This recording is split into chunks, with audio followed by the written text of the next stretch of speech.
Hola a todos, bienvenidos a un nuevo capítulo de Diálogos. Y hoy día tenemos un invitado de lujo, como los anteriores que hemos tenido, que es Gonzalo Castillo.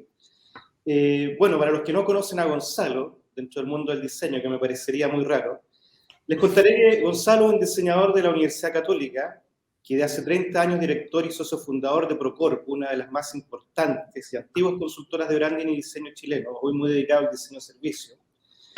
Gonzalo recibió también el premio Chile Diseño a la Trayectoria, el año 2013, y desde el 2008 es integrante del Consejo Consultivo de la Bienal Iberoamericana de Diseño de Madrid. Tengo entendido que estuviste en la formación de eso también, de alguna forma, y es miembro del Comité Ejecutivo de Innovación de ICARE. Importante eso. Es conferencista en temas de diseño, innovación, design thinking y es escritor también. Hizo un gran libro que se los recomiendo a todos, que se llama El diseño muerto, viva el diseño. Y tengo entendido que está haciendo otro sobre diseño de servicio. Ahí está, lo vendemos al módico precio y con un descuento si mencionas que vienes desde Diálogos. Bueno, y desde su empresa, Procorp. Han salido varias marcas reconocidas en el mundo del diseño a través de estos años. Yo voy a nombrar de las últimas, pero deben tener, no sé cuánto, 500 marcas hechas. CCU, Arauco, Carosi, Esbio, Universidad de las Américas, etc. Y hoy lo tenemos acá para conversar un poco con él sobre marcas y más. Vamos a hablar de diseño también, del futuro del diseño, de innovación y la experiencia y el servicio. Así que bienvenido, Gonzalo, y dejo a Juan Carlos, mi compañero en esta ruta de diálogos, y te va a hacer la primera pregunta, Juan Carlos, ¿no? Ya, ¿cómo estás, Gonzalo? Muy bien. Bueno, en estos 30 años que llevas en Procorp, ¿qué cambios has visto en estos tiempos, ¿no es cierto?, respecto al diseño de logotipos y marcas? ¿Y qué opinas del diseño que se está haciendo? Una pregunta demasiado corta, pero muy amplia. Trataré de ser breve, como se me aconsejó. Primero, gracias por la invitación. Creo que siempre es un honor poder sentirse parte de una comunidad de profesionales y poder compartir algo de lo que hemos aprendido. Así que, básicamente, cuando hablo de un honor es gracias también por la oportunidad de darle tribuna un poco a un testimonio, a una visión, a un punto de vista, ¿no? Yo llevo 30 años en esto. La verdad es que llevo más tiempo, porque en Procorp podríamos decir que ya hemos cumplido 30 años. Espero que sean los primeros 30 años. Pero como profesional tuve algunos años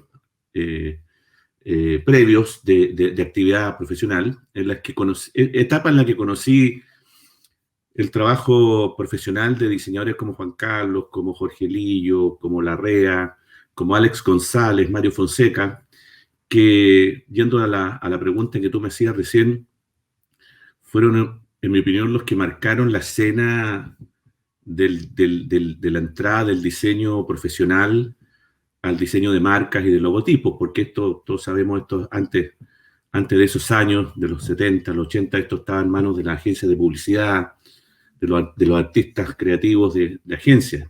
Era ahí donde ocurría, donde ese era el laboratorio donde se diseñaban las marcas, los logotipos, hasta que yo tuve la oportunidad de egresar cuando podríamos decir que ya existía una emergente mirada profesional y sobre todo un enfoque más profesional del tema de diseño marcas. Con el tiempo, yo fui viendo una evolución importante en el ejercicio de esta especialidad tan fascinante, para mi gusto de ver, que la sigo ejerciendo con mucho entusiasmo hasta el día de hoy, del diseño de marcas y de logos, ¿no? Yo soy un poco heredero de esta cultura de profesionalización de este proceso, con todo lo que implica profesionalizar. Soy heredero de los estudios que conocí en Europa, de Rolando y Memelsdorf, por ejemplo, o del trabajo de Glaser. Eso eran los referentes. Con el tiempo yo diría que lo que marcó un poco la evolución de esta especialidad es una vez instalado ya una mirada más profesional. Yo diría que en el mercado, de donde surge la demanda de este tipo herramientas como son las marcas, se sintió un poco también la necesidad de ir dándole una dimensión, yo diría, más estratégica al diseño de las marcas, integrándola a lo que hoy día llamamos el trabajo del planner, de la planificación estratégica de marcas, ¿no? Entonces, yo diría que en los 90 ya viví esa experiencia y que nos obligó a nosotros también yo creo que recibimos el desafío con mucho entusiasmo, de hacernos parte también de los procesos estratégicos y de planificación estratégica de las marcas que estaban asociados a el diseño de identidad. Entonces ahí yo diría que van convergiendo la mirada de planificación del planner con la mirada creativa del diseño, ¿no? Y luego yo diría que uno podría también observar una suerte de irrupción de ciertas tendencias más diversas, porque podríamos decir que antes había una mirada más como generalizada o una tendencia más generalizada en torno a criterios de diseño de marcas, esta mirada más racionalista, europea, ¿no es cierto?, del manejo de la geometría, formas más predictibles, pero también de mucha capacidad de síntesis visual, la irrupción del mundo catalán y de la marca expresiva, de la marca más espontánea, de la marca también como expresión de una cultura mediterránea distinta, y Chile fue un poco como siempre absorbiendo tendencias y convirtiéndolas en moda, y ahí viene un tema probablemente más crítico. Y yo diría que lo que se está imponiendo, creo que de a poco, por sobre la tendencia y la moda que siempre van a existir, un trabajo más reflexivo, buscando en el diseño de marcas una cierta singularidad de la que podemos hablar después. Se hace cada vez más difícil y cada vez más relevante que nuestro trabajo conecte el proceso creativo con la construcción de una estrategia de marca y de una identidad de una organización. Y eso implica ejercicios de diseño apuntando a la singularidad. Y eso creo que es el desafío hoy día, digamos. Tratar de romper los estándares porque es cada vez más difícil, digamos. Cada vez más difícil es encontrar la originalidad pensada como el gesto original, ¿no? El gesto original. Eso. Mira, qué interesante. Ayer tenemos una entrevista con Julián Naranjo, que plantea algo parecido, el tema de la diferenciación, el tema de la originalidad, cada vez más difícil. Y hoy día con toda esta cosa de Pinterest y los istos que están llenos de monos, entre comillas, prehechos, nos vemos todos sumergidos en algo que parece todo igual, todo es casi igual, digamos. Un poco lo que plantea. Oye, pero yo quería pasarme a otro punto. En tu libro, El diseño ha muerto, Viva el diseño, tú planteas que el diseño ha muerto como una herramienta cosmética, de alguna forma, ¿no? Y se acerca mucho más al tema estratégico. Y aquí la pregunta es cuán importante sigue siendo dentro de esta cosa estética que se le atribuye al logotipo o a la parte visual, digamos. ¿Cuán importante sigue siendo el logotipo? Entendiendo que la marca es un conjunto de atributos tangibles o intangibles que identifican un producto o servicio, y el logo como un elemento que se puede considerar a lo mejor meramente como gráfica. Muchas veces uno se topa en reuniones con clientes que te dicen, no, si el logo vale hongo, o sea, tírate una cosita nomás, y toda la parte de consultoría estratégica es lo importante. ¿Cuán importante sigue siendo el logo? Bueno, primero decir que diría que el diseño ha muerto, vive el diseño. Lo que quiere decir es que el diseño como herramienta puramente estética, como herramienta puramente formal, es lo que ha quedado atrás, ¿no? Eso no significa que hoy día el ejercicio formal no siga siendo un espacio de entera exclusividad y de entera relevancia, de máxima relevancia para el diseño, digamos, ¿no? El diseño opera tanto como proceso, como resultado, tanto en las marcas como en los productos y los servicios, en un contexto de innovación, en un contexto de experiencias de usuario, en un contexto de entorno, de visibilidad. Entonces está lo sensorial, por una parte, y está lo intelectual, y está lo emocional. Entonces, es ahí donde cambia la cancha, donde juega el diseño, que antes también estaba, pero ahora se raya mejor esa cancha, ¿ah? Y se reconoce más el espacio del diseño ahí. Entonces, no es que dejemos de lado las antiguas habilidades, competencias que siempre tienen que estar. Y respecto de la importancia del diseño y la marca, yo diría que al contrario, yo creo que cuando una organización o una empresa hace declaraciones como del tipo de que finalmente la marca gráfica, el logo, etcétera, no es tan relevante, es probablemente una declaración que se estrella cuando se siente y se percibe la necesidad de la diferenciación, como ha dicho Julián, porque todos quieren ser diferentes, todos quieren ser percibidos y todos quieren ser aceptados. Y entender que la marca entonces es un conector que no solamente le da visibilidad a la institución, sino que además le da visibilidad, le da un espacio de diferenciación y de reconocimiento y de recordación. Es la marca el primer eslabón entre la opinión pública y las organizaciones. La marca es la interfaz, la marca gráfica es la interfaz entre dos sistemas. El sistema de comunicaciones que activa la organización y el sistema de percepciones que generan la opinión pública o la imagen pública. Entonces, ser, como decía un famoso filósofo Berkeley, ser es ser percibido. ¿Ah? Si nosotros no somos percibidos, por supuesto que no vamos a ocupar ningún espacio, ni en la memoria, ni en la recordación, ni en la apreciación, ni en la aceptación de nadie. La marca gráfica, de nuevo, es el recurso más visible y probablemente el de mayor contacto entre una organización que siempre es intangible, ¿no es cierto? Porque las organizaciones son constructos, están concebidos de esa manera, y las audiencias. Entonces, por eso mismo, hoy día se hace más delicado intervenir en una marca líder, una marca que ha sido históricamente reconocida, una marca que está en el imaginario, y tan difícil como eso es colocar una nueva marca con estas particularidades, estas singularidades, y al mismo tiempo con esta capacidad de transmitir el ADN, porque el ADN de la organización. Y eso es perfectamente reconocible. ¿Ah? Y tal vez en ese ejercicio de las marcas, de ser más auténticas en ese sentido, hemos visto en el último tiempo un cierto despojo del artificio, un despojo de lo anecdótico en las marcas, y se ha vuelto algo más simple. Y volver a lo simple es muy complejo. ¿Ah? Parece una paradoja, pero en diseño ser simple es muy complejo, y ahí yo rescato un poco lo que dice Dieter Rams, digamos, que es perfectamente aplicable al mundo de las marcas. As less design as possible. ¿Ah? Mientras menos diseño, mejor. Pero, Gonzalo, una pregunta a propósito de eso de que el diseño ha muerto como una herramienta cosmética. El trabajo... Puramente cosmética. Yo digo que el diseño ha muerto como una herramienta puramente cosmética. Pero la herramienta, sí.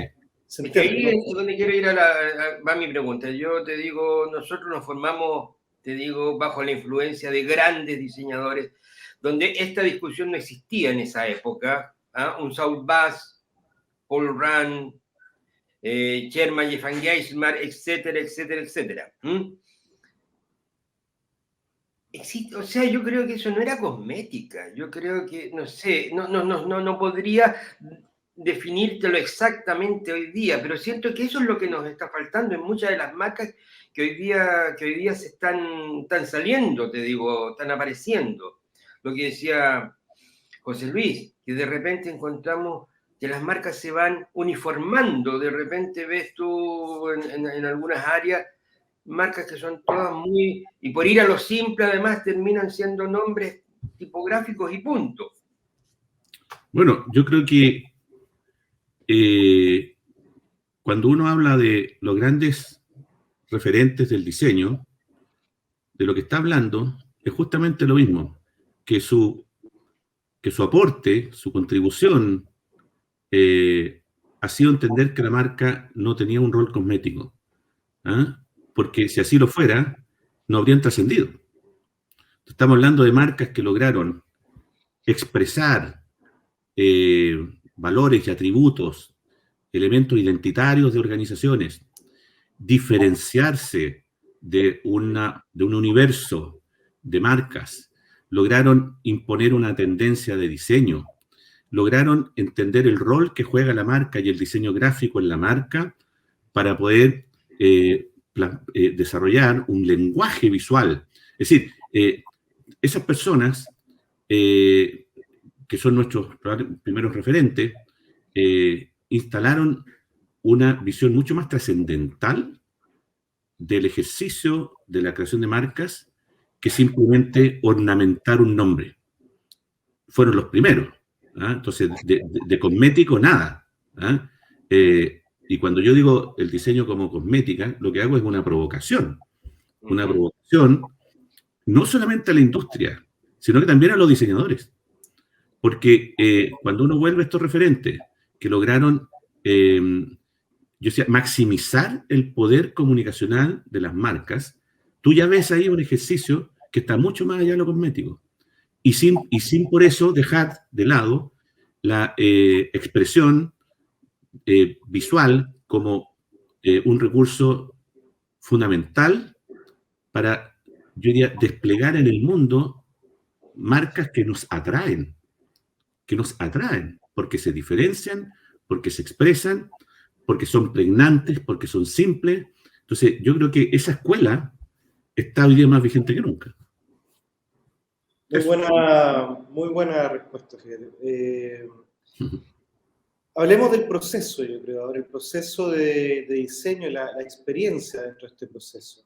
¿Cómo nace una marca y un logotipo? Yo creo que todos tienen algunos procesos distintos, varios procesos dentro de la oficina, digamos, pero ¿cómo nace el proceso de branding que aborda tu empresa?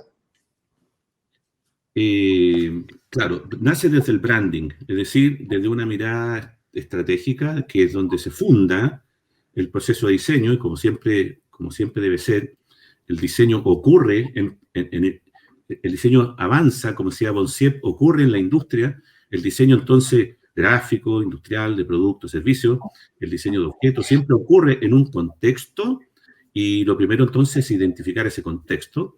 El contexto es de fundación de una organización, el contexto es de fortalecimiento de su competitividad o de transformación. Entonces, lo primero es leer ese contexto, porque ese contexto es el que determina probablemente varios de los componentes que van a aparecer después como requerimientos para el diseño. El proceso de diseño de marcas, como cualquier proceso de diseño, parte desde lo divergente a lo convergente, parte desde lo difuso, parte desde lo impreciso. Y el proceso de diseño siempre es ir dándole cierta precisión en aproximaciones sucesivas. Y eso es lo que a algunos diseñadores les cuesta, es mejor tener 30 ideas de $1, como es un amigo mío, que tener la idea del $1.000.000. Yo, por lo menos, nunca he sentido que tengo el talento como para despertar una mañana golpeado por la epifanía de un acto creativo en el que la marca nueva emerge casi como inspirado desde una dimensión divina, así. No, esto es un trabajo de aproximaciones en la que uno va dibujando este contexto, digamos, para quién es esto, cuál es la circunstancia que está viviendo, y luego, por supuesto, entender el contexto en términos del universo donde esta marca se va a disponibilizar, digamos. O sea, no es lo mismo generar una marca para un contexto en donde los códigos de la categoría se han ido imponiendo y nosotros queremos diferenciarnos, o al revés, queremos ser reconocidos como dentro de lo que en el imaginario público están los códigos de la categoría. Es lo que pasaba con Apple, cuando Apple irrumpe para romper los códigos. ¿Y cuáles eran los códigos? Los códigos que imponía IBM. Mientras IBM imponía esta especie como de lógica racionalista, tecnológica y de eficiencia calculadora, digamos, Apple se propone romper la categoría, romper los códigos, tomando todos los riesgos. No todos tienen que tomar los mismos riesgos, pero estas reflexiones nacen de conversaciones, y ese es el otro punto que quería decir. Un proceso de diseño de marca que quiere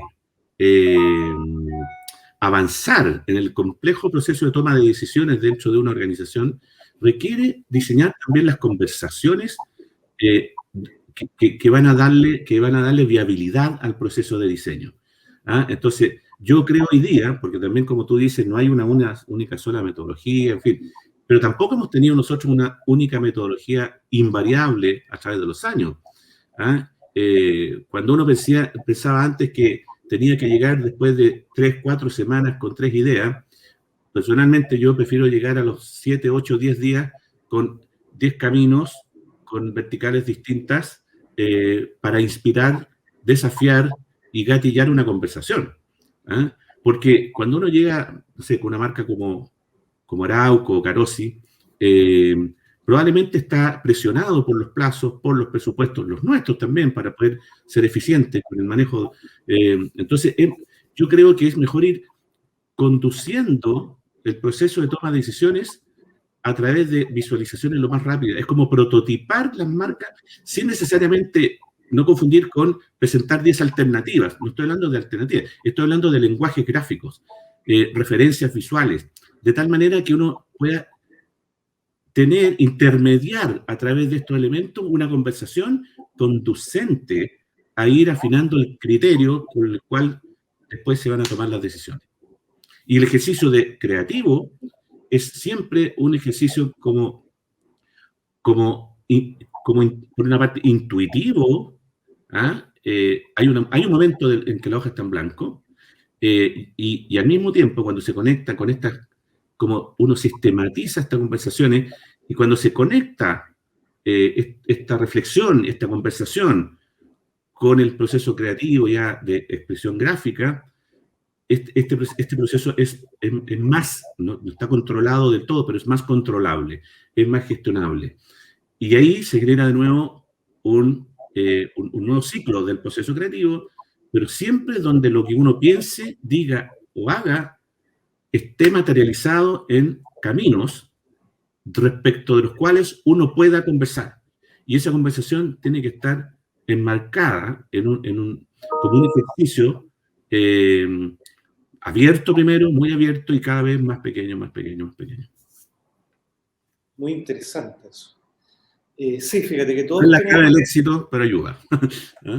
Todos tienen sus caminos, digamos, y uno va viendo caminos distintos, pero todos tienen que ver con esta cosa de analizar, antes de entender el diseño desde el punto de vista del cliente, de mi cliente. Y después viene la forma, cuando uno se mete en la ideación, después la forma de presentación de esto. Lo que entiendo, tú vas presentando varias alternativas para ir cerrando, digamos. Más que alternativas, insisto, más que alternativas, lo primero que uno hace es ayudar a quien probablemente no tiene por qué tener el lenguaje técnico, ni la cultura visual, ni la noción clara de lo que necesita o quiere. No tiene por qué tenerlo. ¿Ah? Entonces, si uno viene con 3 ideas, uno viene con la idea de que se elija una.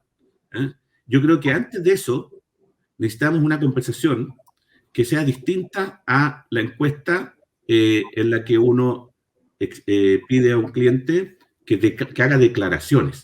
Yo prefiero que ese cliente comparta percepciones también. ¿Eh? Porque cuando hablo de ese cliente estamos hablando probablemente de un comité de 10 personas, que hay que alinearla. Y yo creo que estas herramientas que debiéramos un día compartir nos han ayudado no solamente a mejorar el brief, por así decirlo, porque el brief nunca llega como uno quiere. El brief que llega es un brief probablemente de branding, no un brief de diseño. El brief de branding es más o menos simple, voy a exagerarlo, pero es un trabajo analítico.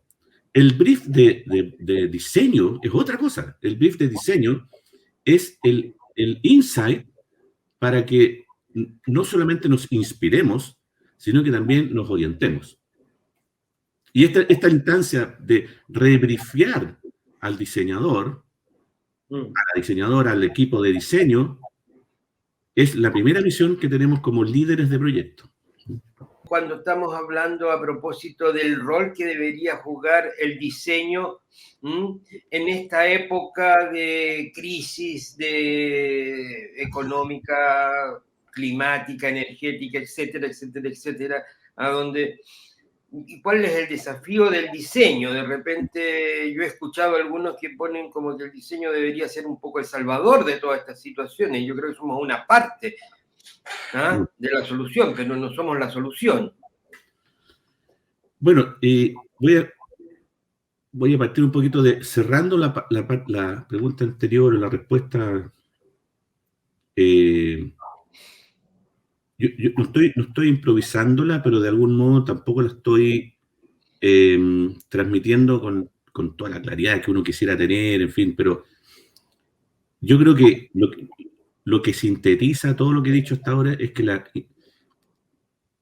la creatividad del diseño es una forma de inteligencia. No va por fuera de las capacidades intelectuales o de intuición, de las facultades humanas. No es diferente al pensamiento abductivo, al pensamiento analítico, la creatividad, el diseño. Es también una forma de sensibilidad. El gran aporte que tiene es que convergen en el diseño los aspectos formales y estéticos con los aspectos funcionales y racionales. Entonces, eso sigue siendo más claro que nunca hoy día, cuando entendemos que además está lo emocional. Y por eso el diseño ha tomado esta posición hoy día, yo creo, una posición más cercana a la estrategia, pero también más cercana a la relevancia y a la complejidad. Yo creo que el diseñador que está, el diseñador, el profesional más ambicioso, es probablemente el que está inspirado y desafiado por la complejidad, donde están los problemas más complejos hoy día y probablemente donde están las grandes soluciones que están empezando a emerger en un espacio de mucho cambio y de muchas transformaciones. Hay diseñadores notables que están ahí, que están liderando transformaciones muy complejas. Hay que pensar que los modelos de negocios como el del tradicional de la hotelería y la hospitalidad fueron hackeados por diseñadores, porque Airbnb fue creada por 2 diseñadores. Entonces, es este pensamiento del diseño el que puede ayudar mucho, porque tiene esta capacidad de empatizar, esta capacidad de transformar, esta capacidad de crear, y no simplemente de hacer mejora continua, como se hacía antes. Entonces ya no se trata de cómo hacemos más cosas con menos recursos, sino que cómo hacemos mucho más con los recursos que ya tenemos, de tal manera de lograr más equilibrios en términos de sustentabilidad, etcétera, pero agregando valor, no simplemente ahorrando costos. Entonces, esto está en la teoría de las restricciones. Lo que hoy día tenemos que hacer es agregar mucho valor, mucho más valor, sin generar más costos de producción. Y el diseño es una herramienta que hoy día está reconocida por todo el mundo. No va, por supuesto, como dice Juan Carlos, la herramienta no es la herramienta que va a salvar al mundo, pero en ningún motivo. Pero yo creo que está más cerca hoy que hace 100 años de poder contribuir a ello. Se necesita pensamiento de diseño para poder hacer innovaciones centradas en las personas, orientadas al triple impacto que llamamos, ¿no es cierto?, el impacto social, ambiental y económico. Los diseñadores están siendo convocados hoy día para ser parte de organizaciones, de equipos, de directorios, ¿no? Porque son capaces somos diseñadores y diseñadoras y debiéramos serlo, de poder conectar puntos, ¿no? Conectar esta idea del usuario, esta idea de la persona, esta idea de maximizar lo que tenemos con un criterio de responsabilidad social, ambiental y económica. Entonces, yo creo que esta mirada más holística, más sistémica, está teniendo protagonismo de a poco. Y por eso está llegando a las escuelas de ingeniería, y por eso hay tanta gente de ingeniería que está siguiendo minors en diseño o posgrados en diseño. Creo que estamos en un momento muy expectante donde debiéramos, como decía al principio, abrazar la complejidad. Y eso depende de cada uno. Claro, tenemos la capacidad con este pensamiento de diseño de ser más transversal en las soluciones, digamos, ¿no? De meternos... Esa transversalidad está dada en lo que yo explicaba en esta especie de especial condición, ¿no? Que hemos heredado desde la Revolución Industrial. Eso no es un invento ahora. Acuérdate, la Bauhaus fue un movimiento. Pues uno dice, mira, la Bauhaus es una escuela. No, la Bauhaus fue un movimiento político, de alguna manera, ¿no?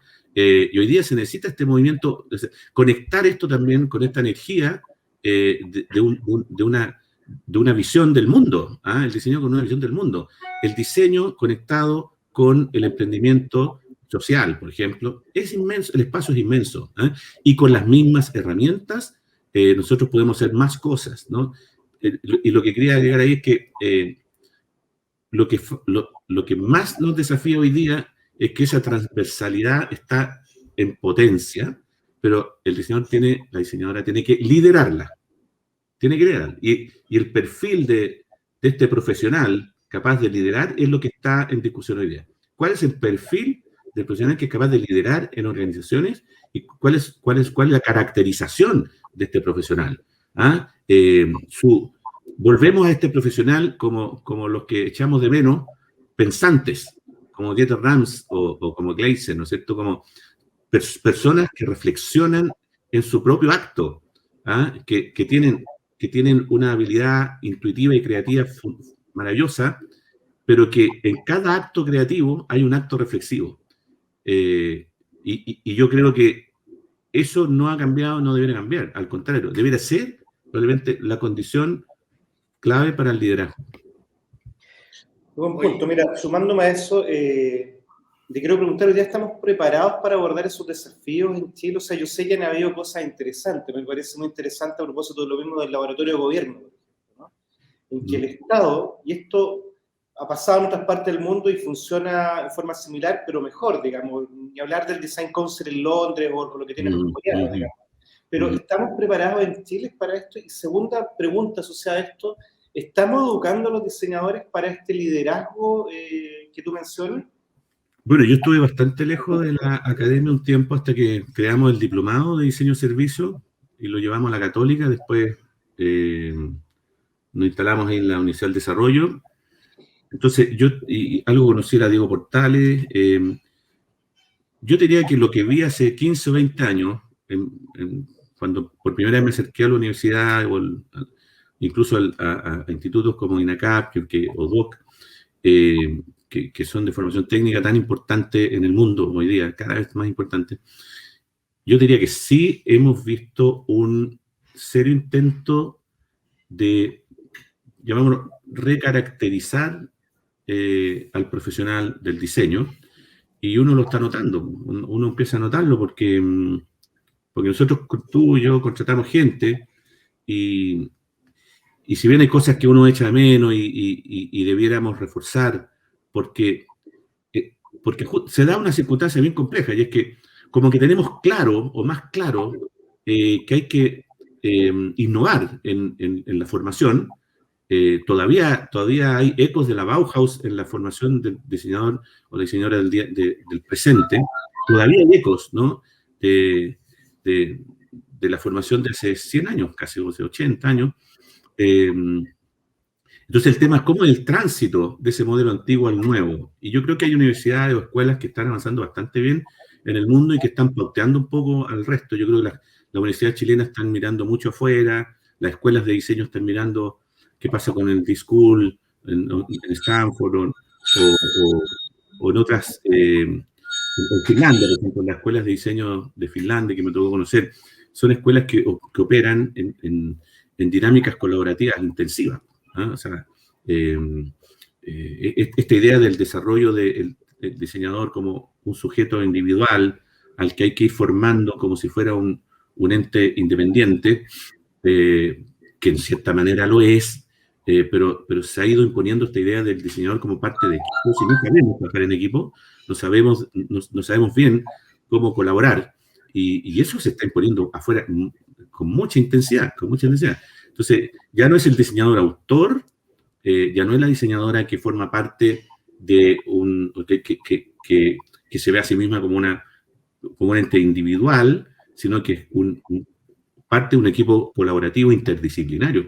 Los diseñadores hablamos mal con otras disciplinas y estamos aprendiendo las otras disciplinas también. Entonces, no hay mucha... no hay muchas dudas sobre que el rol del diseño está en la colaboración, está en la interdisciplina, está en la industria. ¿Eh? Cada uno podrá construirse el perfil que quiera. ¿Eh? Algunos serán más artistas, otros serán más ingenieros, en fin. Pero ninguno que se pueda llamar hoy día diseñador o diseñadora va a concebirse o se va a ver o se va a proyectar fuera de un contexto tan complejo como es la colaboración, la interdisciplina. No se nace interdisciplinario, se aprende.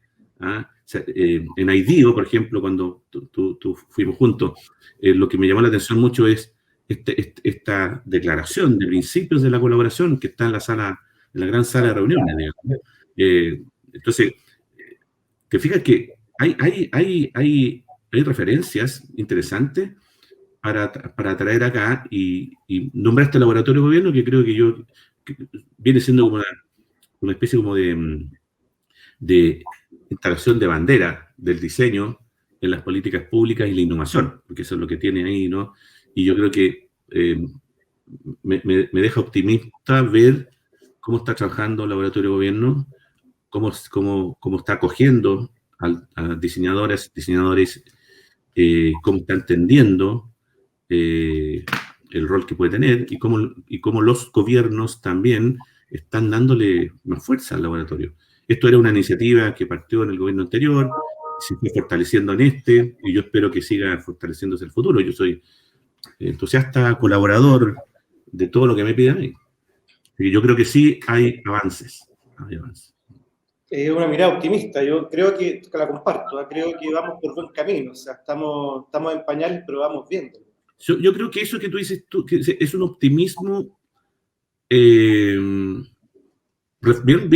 reflexivo, es decir, como sin euforia. Sí. Y yo creo que más aún es un optimismo que nace de constatar, mírate lo que voy a decir, de la urgencia y de la complejidad de los problemas. Es decir, no hay otra. Si uno ve cómo nace el diseño de servicios, es decir, ¿pero qué hacen los diseñadores diseñando servicios?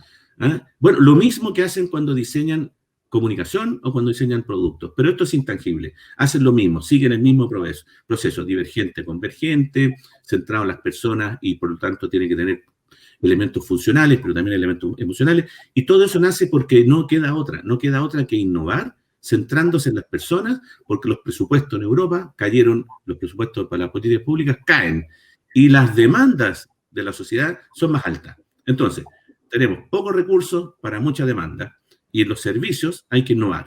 ¿Ah? Y la comunicación juega un rol fundamental en los servicios. Los servicios operan teniendo como pilar la comunicación. 2, tienen los pilares de los entornos. 3, las personas. 4, los recursos tecnológicos, donde el diseño de nuevo aparece. Entonces, creo que hay que aprovechar las circunstancias que son críticas y complejas para poder hacernos cargo más rápido probablemente de esto. Yo creo que estamos avanzando un poco lento, eso sí, pero ambiciosos y desafiados. Así que eso está muy bueno. Gonzalo, para ir cerrando ya en torno al tiempo, y aquí viene una pregunta de rigor. ¿Qué le aconsejaría a los diseñadores de Chile, pensando en este futuro que se viene? ¿Cuál es tu recomendación? Lo mismo que aconsejo cuando me pongo filósofo y trato de conectar cosas. Yo creo que yo le aconsejaría tomarse muy en serio en esto, muy en serio, disfrutarlo mucho, quererlo mucho. Y digo, disfrutarlo mucho no es muy difícil disfrutar el diseño. El diseño se disfruta porque todos los días nos pone un desafío nuevo, porque no hay ni un día en que uno no aprenda algo, y por lo mismo no hay día en que uno no se equivoque o fracase, y por lo tanto el diseño necesita mucho de esto, ensayo y error, como decía. Pero la gran fuerza de todo esto, la gran energía de esto, el gran posicionamiento de esto, viene por la decisión de abrazar la complejidad o no.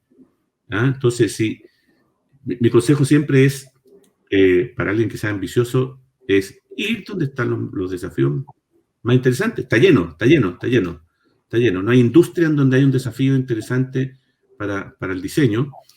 Y mi consejo tiene que ver con dos cosas: la instalación o el fortalecimiento del posicionamiento del diseño pasa por la relevancia de nuestros actos, la significancia de lo que hacemos, y eso está en la complejidad.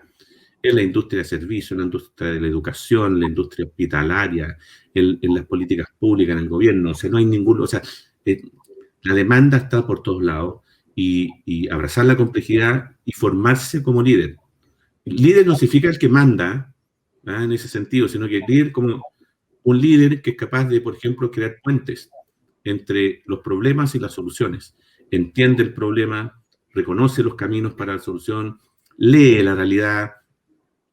Yo creo que no es muy distinto a lo que decíamos hace 20 años, con la diferencia que ahora está el horno para bollos.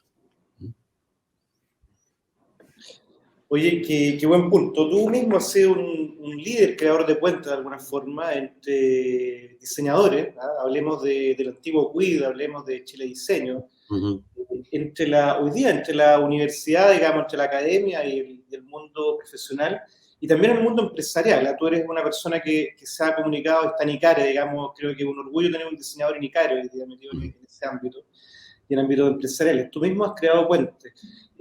Oye, se te notan además los años de filosofía, porque si no lo saben, querido amigo, estudió filosofía antes, Gonzalo, ¿no? Sí. Por los años 70. A fines de los 70. Sí. Cuando había pocos alumnos de filosofía, había pocos profesores de filosofía.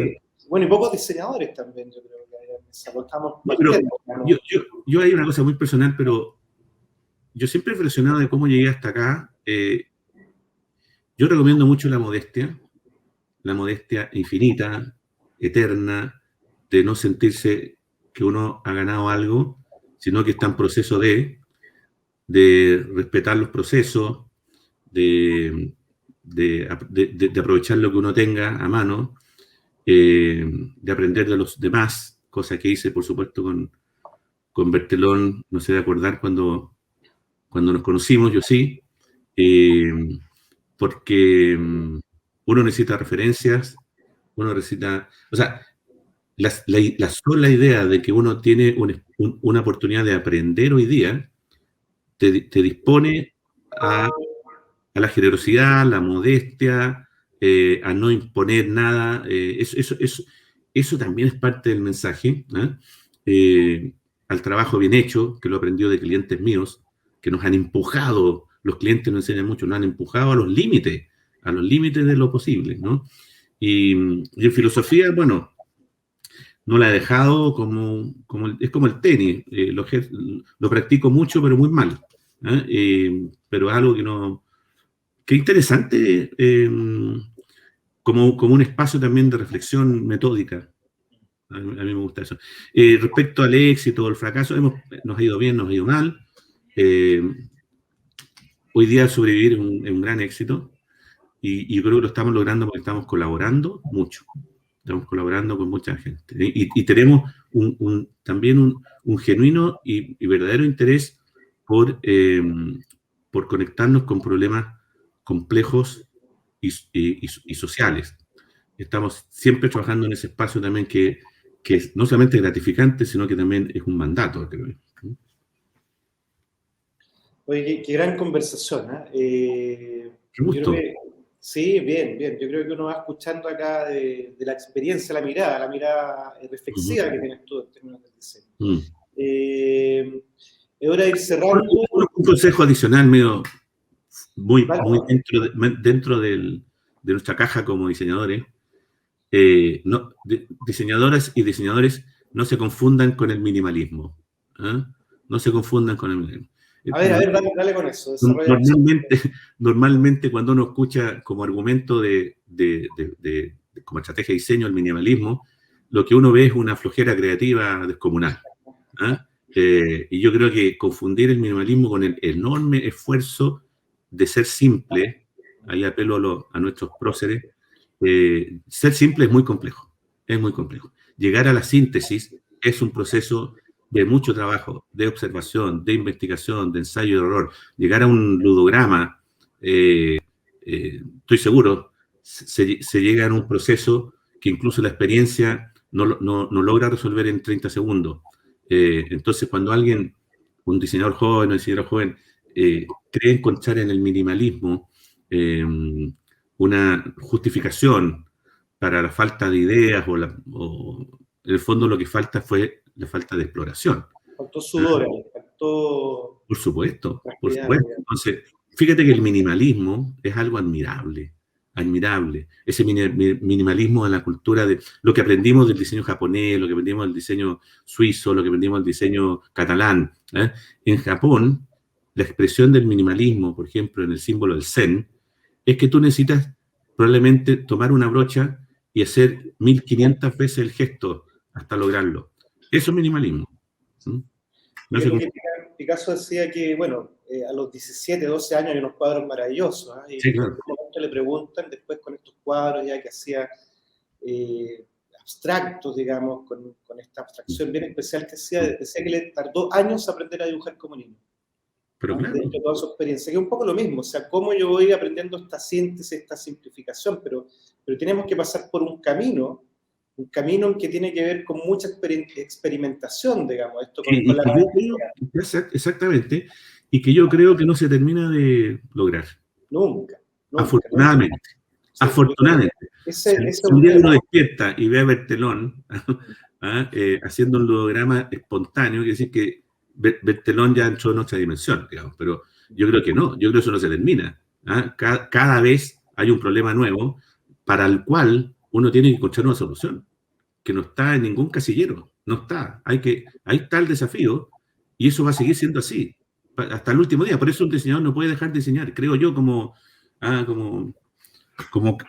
una carrera que no termina. Entonces, si no disfrutas de ese camino, si no disfrutas de ese esfuerzo,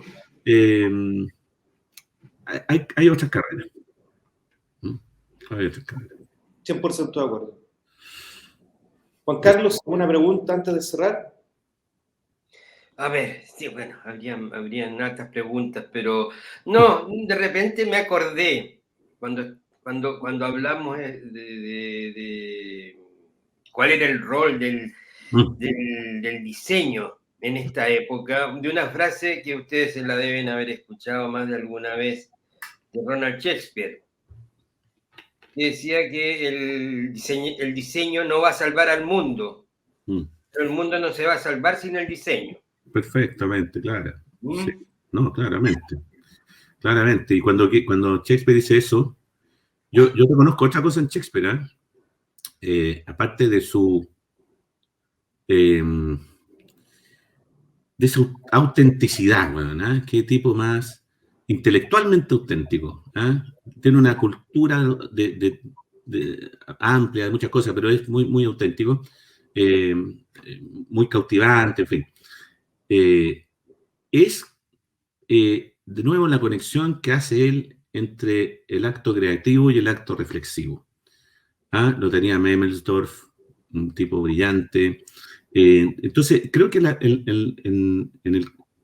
frente al mundo que se nos viene, que hay que surfear, más que proponer soluciones, hay que proponer una manera de estar solucionando permanentemente todo. Esa es una gran frase, digamos, porque el mundo lo está entendiendo, digamos, como no es un discurso banal, digamos, sino que de verdad que es así. Uno lo está viendo. Entonces, no vamos a salvar el mundo, pero el mundo nos necesita. Claramente que sí, claramente. Y a esta altura, después de 30 años, cuando uno se encuentra con alguien que está en un proyecto ambicioso, que genera empleo o que crea valor, y reconoce que fuimos parte de algo, quiere decir que los próximos diseñadores van a tener que estar a la altura de esa demanda, que no va a ser menor que la que tuvo antes, sino que va a ser mayor. La demanda va a ser mayor, la complejidad va a ser mayor.